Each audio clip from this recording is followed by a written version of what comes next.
I just competed at the Wollongong triathlon, which was the national championships race for the standard distance, and it wasn't an ideal race for me, but I ended up coming in third.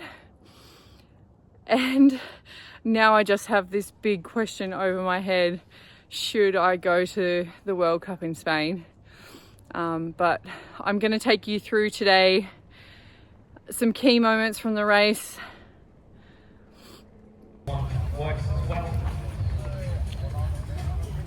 Wristband on, timing chip, don't forget that. So I'm out on a training recovery ride today. It's 2 days after the race. And leading up to the race, I had quite a bit of glute problem. They were overloaded, they were fatigued and sore. So that has resurfaced after the race. I'm just going to try to settle them down this week.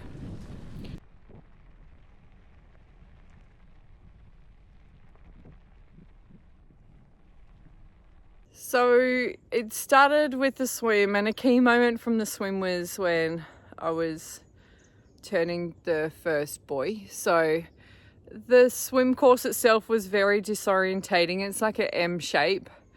And I turned the first buoy, and there was a group of us who had stopped because we couldn't see the next one. And then we had swimmers swimming at us.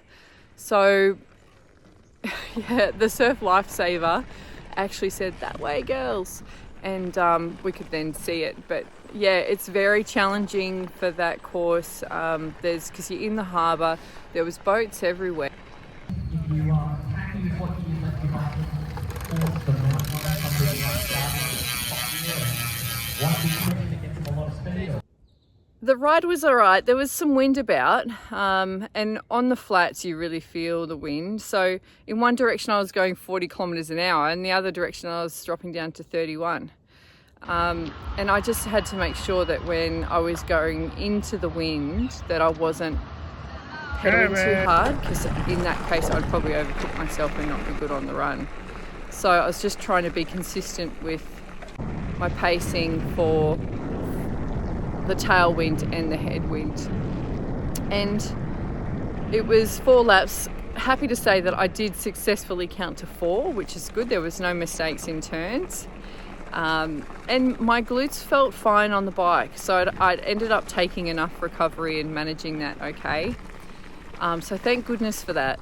I felt good. And it was an enjoyable ride because there weren't many people out on the course. It was just the females.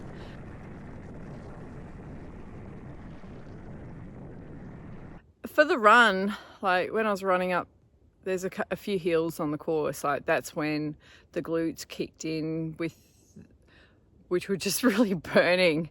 And like it was just a mental game, really.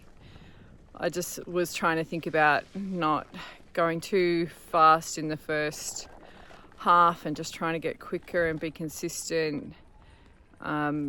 It hurts. That run, it always hurts, and I felt like I needed it to hurt though, because if it wasn't hurting, then I wasn't giving it everything that I've got. And it was the last race of the season. Like I said to you all before, like I wanted to make sure it was a good one, and I didn't have any regrets. So I was just like, stay strong, no regrets, and give it what was left. And then I knew that if I did that, I'd be satisfied with how I'd raced on the day. And, you know, it's always a good feeling when you can say I actually gave it everything that I could. And that's what happened. So, yeah, overall wrapped with the outcome. And now I've just really got to think about what's next.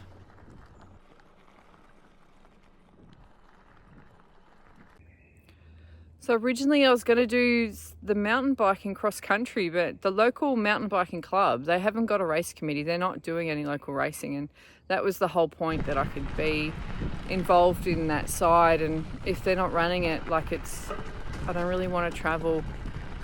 Like I've been doing that with triathlon for the last, 4-5 months. So yeah, I'm leaning towards going to the Worlds in Spain and spending the winter training.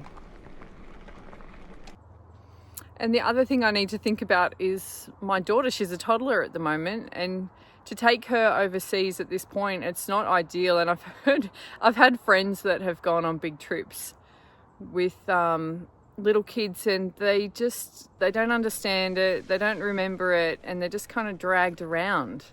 So it's a tough one because it's a lot of money. She's not really at the age where she would enjoy it, but at the same time, it could be a once in a lifetime opportunity. Has anyone that is watching actually taken a toddler on a big trip? What was it like? I'd love to hear. Can you help me through this decision making? Thanks for following along. I will check back with you next week. I'll probably have a better idea about what I'm going to do over winter.